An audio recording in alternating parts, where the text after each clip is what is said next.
नमस्कार शेतकरी बांधवांनो, मी Sachin Waghmode, senior business development officer in Biofactor. शेतकरी बांधवांनो, आज आपण आलो आहोत सांगली जिल्ह्यातील तालुका कोणता? खानापूर. खानापूर तालुक्यातील भाग्यनगर गावामध्ये.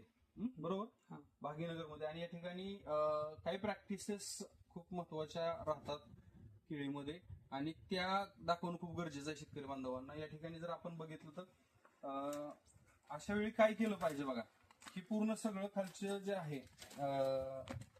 जे आपण त्याला काय म्हणू, वेस्ट पार्ट तो सगळा क्लीन केला पाहिजे. त्या ठिकाणी हे कमळ इथून मोडायचं. आणि इथं एक केळ खालच्या बाजूला राहते बघा, एक जे एक्स्ट्रा केळ आहे ते इथं खालच्या बाजूला राहते.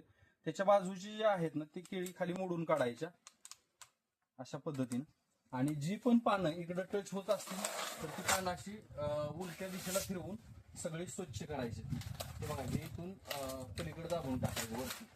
म्हणजे थोडक्यात काय तर आपल्या केळीच्या घडाला कुठल्याही बाजूनं स्पर्श झाला नाही पाहिजे पानांचा. क्लीन आणि अशा पद्धतीचं जर व्यवस्थापन असेल तर अगदी A1 क्वालिटीचा प्लॉट यायला नक्कीच हरकत नाही. धन्यवाद. चला.